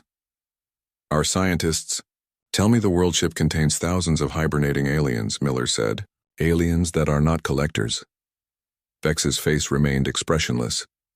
"Yes, they are called keepers. They are a primitive species we once protected. The ship was stealing them away, so we pursued it." "Pursued it for how long?" Miller asked. "That is not your concern," Vex replied coldly. "What matters is that the world ship and its occupants belong to us. We have the right to retrieve them." Miller leaned forward. "Then why not tell us that from the beginning? Why hide their existence?" "We did not wish to complicate matters." Vex stood, towering over the president. "We have been patient, but our patience has limits. We will allow your people 1 more day to coordinate the handover of the world ship. After that, we will take action." As Vex left, Miller immediately called an emergency meeting. Reports were coming in from the Pathfinder with very different information about the relationship between the collectors and the being called Morrow. Aboard the world ship, Morrow led the human crew through vast chambers, explaining as they walked. "This is one of the last world ships," he said sadly. "Once there were hundreds. The collectors hunted most of them down." "Why?" asked Jack. "What do they want?" Morrow stopped beside a large window looking out into space, the stars beyond twinkling against the darkness. "Long ago, the collectors were created by the keepers as helpers. They were designed to be stronger, to work in harsh environments where we could not. For centuries, we lived together peacefully." His 4 hands made a complex gesture of sorrow. "Then they changed. They began to see themselves not as helpers but as slaves. They rebelled, using the strength we gave them against us. The war was terrible. Billions died." Lisa gasped. "So they're not coming to protect you?" "No," Morrow said quietly. "They're coming to finish what they started centuries ago, our extinction." "Why did your ship come to Earth specifically?" Jack asked. "Was it random?" Morrow turned to look at them, his eyes studying their faces with new interest. "No, Captain. Earth was always our destination." He touched a panel on the wall and a star map appeared, showing a direct path from a distant galaxy to Earth. "You see, Earth is special to us. Very special." He reached out, touching Jack's hand gently with one of his own. "There is something you should know about your species and mine. Something that will explain why the collectors are really here." Before he could continue, alarms blared throughout the ship. Lisa rushed to a console. "Captain, multiple ships detected leaving Earth's orbit. They're heading this way." Jack looked at Morrow, whose face had turned ashen. "The collectors are coming for the world ship," the alien whispered, "and they will destroy anyone who stands in their way." "We need to hide," Morrow said, his forearms moving in frantic gestures. "The collectors must not capture this world ship." Jack looked at the alien, then at his crew. "We're not running. My people are on Earth, and they need to know what's really happening." He turned to Lisa. "How long until those ships reach us?" 3 hours at their current speed," she replied, studying the display. "Then we have 3 hours to learn everything we can." Jack faced Morrow again. "You were about to tell us why Earth is special to your people, and why the collectors are really here." Morrow hesitated, then nodded. "Follow me to the Hall of Records. What I must show you cannot simply be told. The group hurried through the vast corridors of the world ship. As they walked, Ben asked, "How many of your people are in hibernation here?" "Approximately 10,000, Morrow replied. "All that remains of our once great civilization." "And the collectors? How many of them exist?" asked Alex, her military mind assessing the threat. "Billions," Morrow said simply. "They have taken our worlds and built an empire on the ruins of ours." They entered a large circular room with a domed ceiling. In the center stood a pedestal with a glowing orb. Morrow placed all four of his hands on it and the room darkened. Suddenly stars appeared all around them as if they were floating in space. "This is the history of my people," Morrow said as images began to form in the starry display. The humans watched as the story unfolded around them. They saw beautiful cities filled with keepers, a peaceful civilization that had mastered space travel and created amazing technology. Then came the creation of the collectors, designed to help the keepers explore harsh worlds and perform difficult labor. "We made them stronger, faster, and more durable than ourselves," Morrow explained as the images shifted. "But we did not foresee the consequences." The scene changed to show collectors beginning to question their role, then organizing, and finally, rebelling. The images of the war that followed were terrible. Planets burning, cities in ruins, billions dying on both sides. The collectors had one advantage, Morrow continued. They could reproduce quickly while we keepers have very low birth rates. They soon outnumbered us. The display showed the last keepers building massive world ships to escape. "We launched 12 world ships in different directions," Morrow said sadly. "As far as I know, this may be the last one still intact. The collectors hunted down the others over the centuries." "But why come to Earth specifically?" Jack asked again. Morrow waved his hands, and the display changed to show a small blue planet, Earth, but millions of years in the past. "Long before humans evolved, before even your dinosaurs, we visited Earth," Morrow explained. "We found it beautiful, but uninhabited by intelligent life. We left behind a gift." The images showed keepers releasing something into Earth's primordial oceans. "Genetic material?" Ben gasped, understanding dawning on his face. Morrow nodded. "Modified keeper DNA, designed to evolve slowly with your planet. We seeded many worlds this way, hoping to create a genetic legacy that might one day evolve into new civilizations friendly to our own."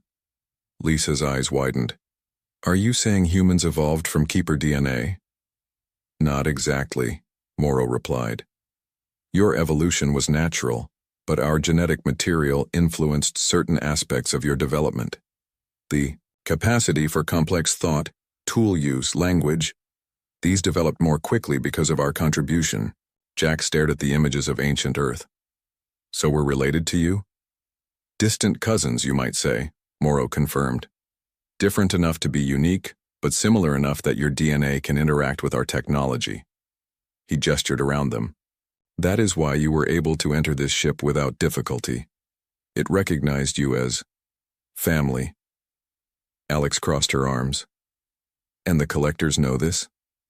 "Yes. They have always feared that one day, one of our seeded worlds would produce a species that might ally with any surviving keepers." Morrow's expression darkened. "That is why they have come to Earth now, not just for this world ship, but to assess whether humans pose a threat to their dominance." "We need to warn Earth," Jack said urgently. He activated his communication device to contact the Pathfinder, but only static came through. "What's happening?" Lisa checked her equipment. "The collectors must be jamming our signals." "There is another way," Morrow said. "This world ship has communication systems powerful enough to penetrate their jamming technology. But to activate them fully, I need human DNA." "Why human DNA?" Ben asked. "The world ship was programmed to recognize both keeper and human genetic patterns as authorized users," Morrow explained. "A safety measure in case we were all still in hibernation when it reached Earth." Jack didn't hesitate. "Take whatever you need." On Earth, the situation was deteriorating rapidly. The collectors had moved their ships into threatening positions, above major cities. Their message was clear: hand over the world ship or face the consequences. In the Pentagon Situation Room, military leaders gathered around satellite images of the alien vessels. "We've lost contact with the Pathfinder," General Roberts reported grimly, "and our long-range sensors show collector ships on an intercept course with the world ship." President Miller studied the reports. "What are our options?" "Limited, Admiral," Jones replied. "Their technology is far beyond ours. A direct confrontation would be catastrophic." "Sir," a communications officer interrupted, "we're receiving a transmission. It's coming from the world ship, but it's Captain Barnes." The large screen flickered to life, showing Jack, his crew, and Morrow. "Mr. President," Jack said urgently, "I need to report on what we've discovered. The collectors have not been honest about their intentions." As Jack explained everything they had learned, the room fell silent. When he finished, President Miller looked stunned. "You're saying these collectors were created by the Keepers, rebelled, and now want to prevent us from allying with their former masters?" "Yes, sir," Jack confirmed. "And there's more. The Keepers seeded Earth millions of years ago with genetic material that influenced human evolution. That's why they came here, and why the collectors followed." "Captain," the President said after, "A moment, what do you recommend?" "Don't give them the world ship, sir. It contains technology that could help us defend ourselves, and 10,000 hibernating Keepers who deserve our protection." Before the President could respond, alarms blared through the Pentagon. On screens worldwide, people watched in horror as the collectors launched their first attack, a precise strike against military bases and defense systems around the globe. "They're not waiting for an answer," General Roberts shouted over the chaos. On the world ship, Jack and his team felt a massive shudder run through the vessel. "They're here," Morrow said, his voice filled with dread. "The collectors have begun their assault." Lisa rushed to a console. "Multiple ships are attempting to dock with the world ship." "Can we activate the defenses?" Jack asked Morrow. "Partially," the alien replied. "I've initiated basic systems using your DNA, but the full defensive capabilities require more time to activate." Jack turned to his team. "Alex, take your security officers and defend the main entry points. Ben, help Morrow wake more of his people. We'll need their knowledge. Lisa, keep working on those defenses." As the crew hurried to their tasks, Jack looked out at the stars, knowing that both the world ship and Earth were now under attack. The future of two species, human and Keeper, hung in the balance. "They think they've won already," he said quietly. "Let's prove them wrong." The first collector soldiers breached the world ship's outer hull with cutting tools that sliced through the ancient metal like butter. They moved with military precision, their silver skin reflecting the emergency lights that had activated throughout the ship. Alex and her security team had set up defensive positions near the main entry point. They crouched behind makeshift barriers, weapons ready. "Remember," Alex told her team, "aim for the center mass. We don't know their weak points yet." The doors at the end of the corridor slid open. 3 collectors stepped through, wearing sleek armor and carrying weapons unlike anything the humans had seen before. Alex didn't hesitate. She fired first. Her shot struck the lead collector in the chest. The alien staggered but didn't fall. Instead, it raised its weapon and fired back, a pulse of energy that melted part of Alex's barrier. "Their armor absorbs energy," she shouted. "Switch to physical ammunition." The firefight that followed was brief, but intense. The humans managed to force the collectors to retreat temporarily, but it was clear they would return with reinforcements. Alex activated her comm. "Captain, we've repelled the first wave, but there will be more. Their weapons and armor are advanced." "Fall back to the central chamber," Jack ordered. "We need to consolidate our position." On Earth, humanity's military forces were fighting a losing battle. Collector ships targeted defense installations with surgical precision, disabling radar systems, missile silos, and airfields around the globe. Strangely, the aliens seemed to avoid civilian targets and historical sites. They destroyed only military technology, leading some analysts to a startling conclusion. In the White House Situation Room, Dr. Jane Porter, A leading anthropologist who had been called in to analyze the collector's behavior shared her theory. "They're being selective," she explained to President Miller.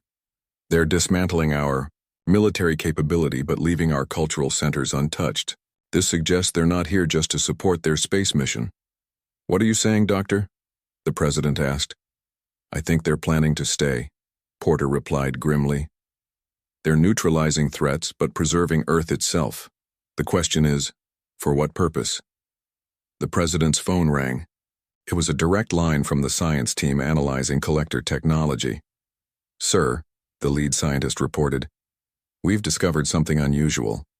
The collectors are avoiding our oldest archaeological sites.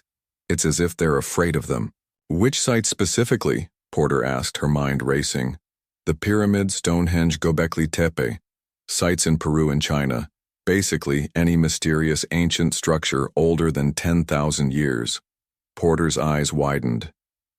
Those could be locations where the Keepers left technology on Earth during their visits millions of years ago. "Are you suggesting these ancient monuments might contain alien technology?" the president asked incredulously. "It's possible," Porter nodded. "And if the collectors are avoiding them, it might mean they can't approach them for some reason. That could be a tactical advantage." Back on the world ship, Jack, Morrow, and the rest of the crew had gathered in the central command chamber. Ben had successfully awakened 5 more Keepers, who were now helping Lisa access the ship's systems. "The defensive shields are at 30% capacity," Lisa reported. "But we're making progress.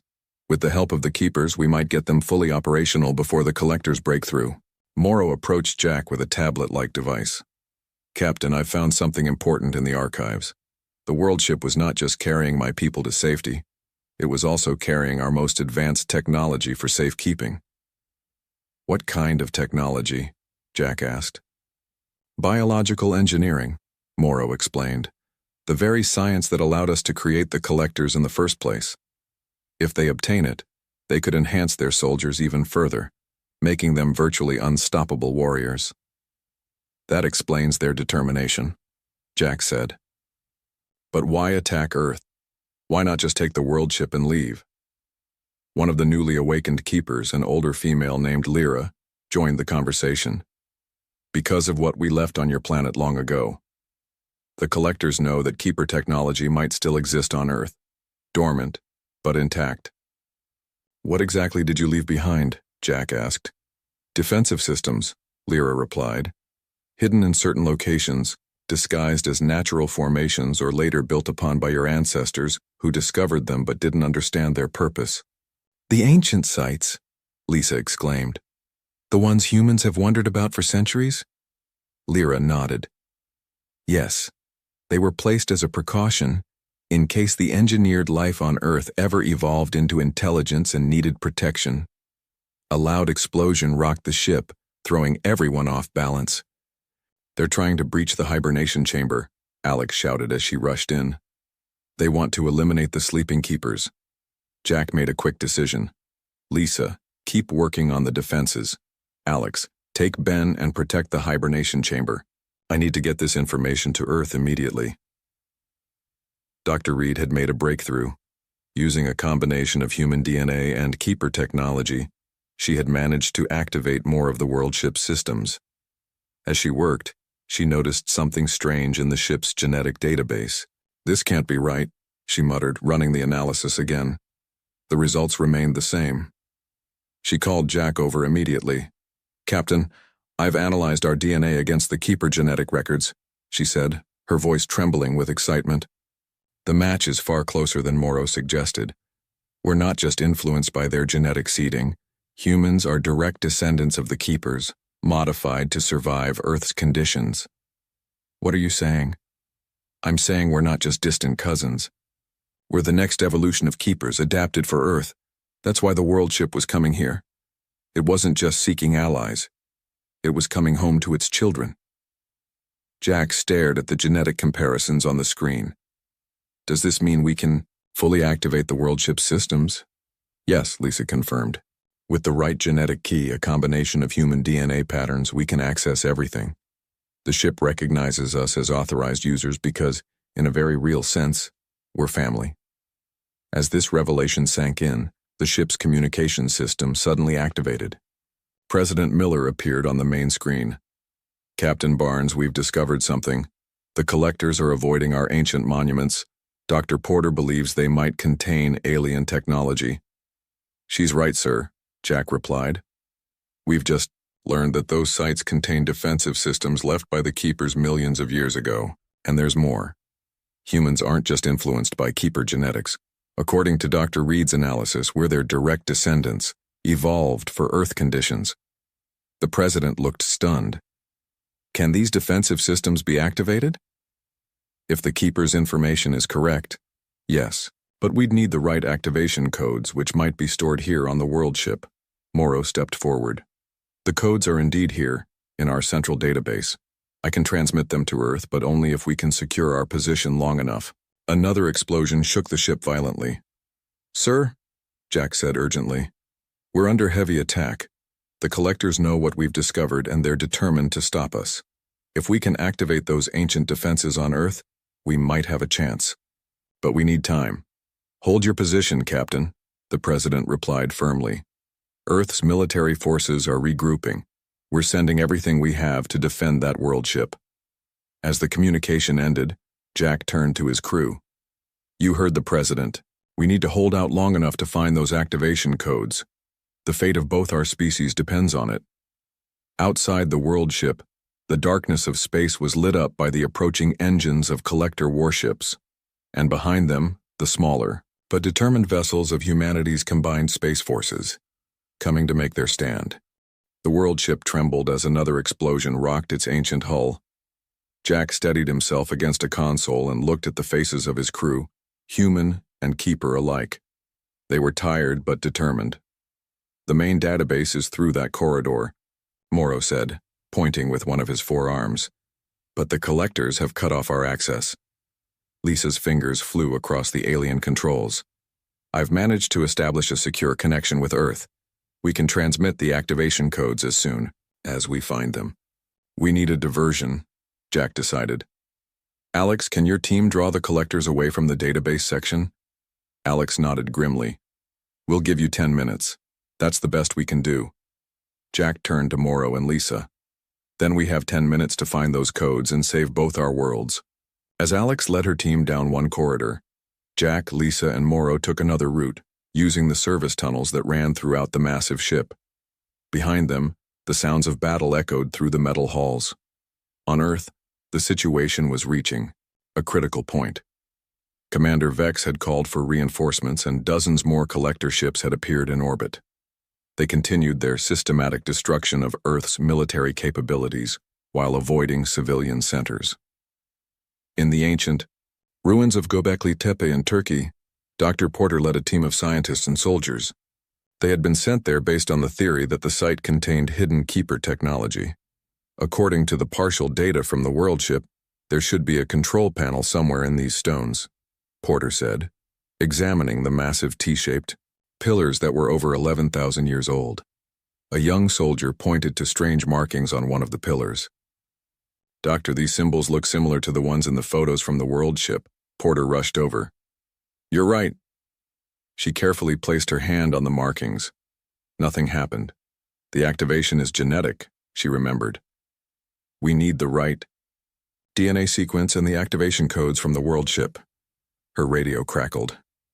This is Washington. Similar sites are being examined worldwide. We're standing by for the codes. How much time do we have? Porter looked up at the sky, where collector ships were visible even in daylight. Not much. Minutes, maybe. In the world ship's central database, Jack watched as Morrow and Lisa worked frantically to locate the activation codes. The system recognizes your DNA, Morrow told Jack, but we need a specific command sequence to access the highest security protocols. Lisa's eyes lit up. What about combining our DNA? If humans are evolved keepers, maybe a genetic key from both current species would work. Morrow considered this. It's possible. The ship was programmed to recognize both patterns.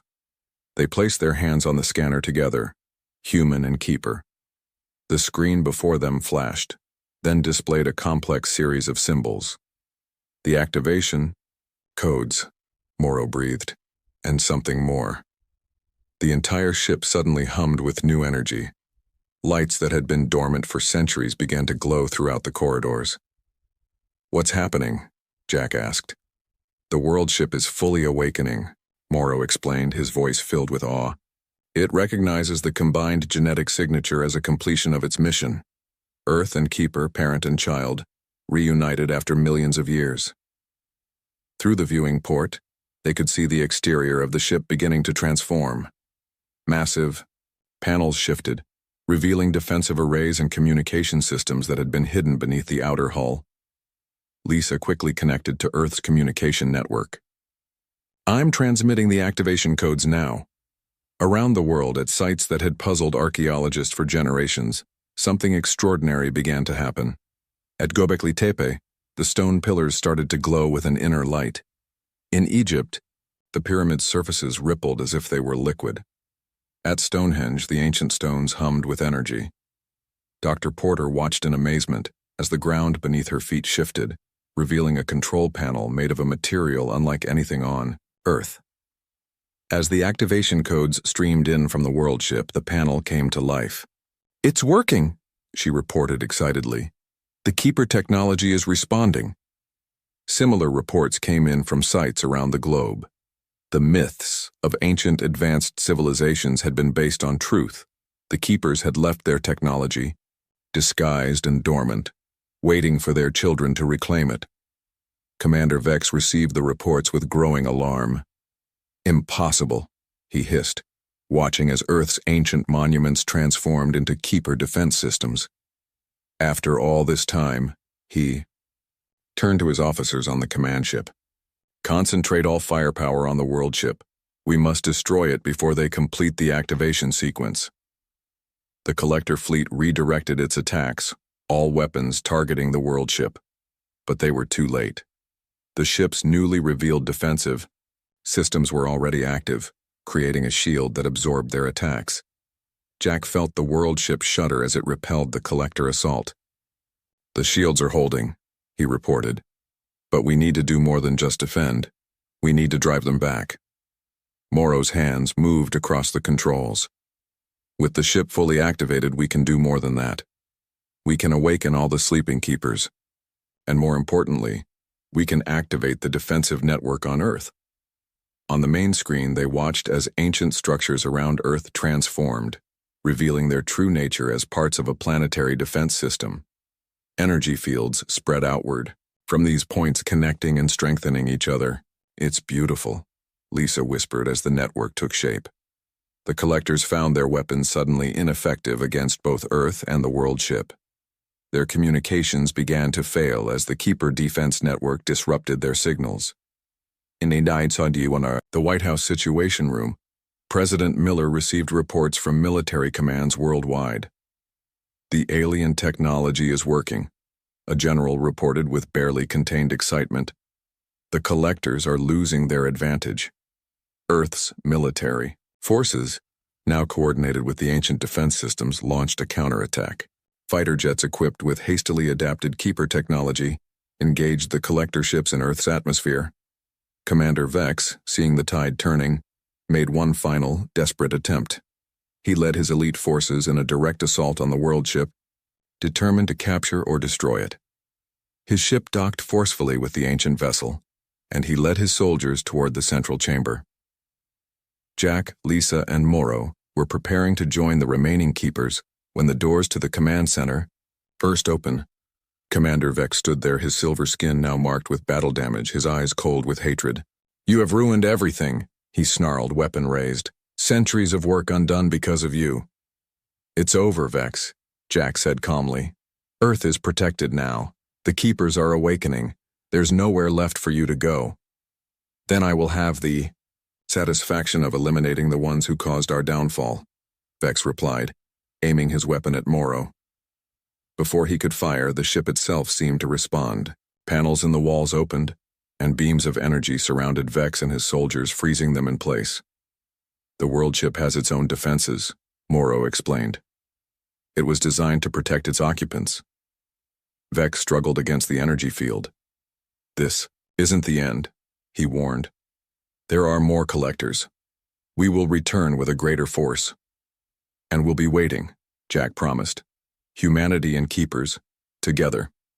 In the days that followed, the remaining collector forces retreated from Earth's solar system. The hibernating Keepers were gradually awakened, marveling at the world their genetic children had built. The world ship settled into orbit around Earth, a bridge between humanity's past and future.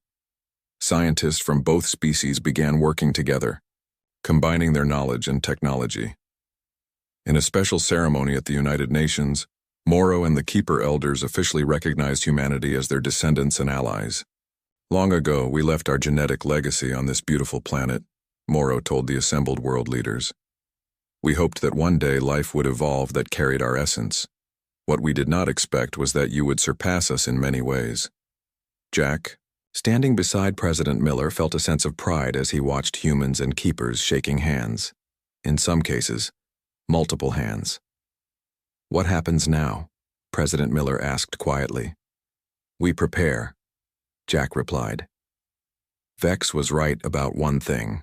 The collectors will return eventually, but next time we'll face them together. As the ceremony concluded, Jack gazed up at the night sky where the world ship was visible as a new, artificial moon. It was no longer just a vessel carrying the past, but a symbol of humanity's new place in the universe.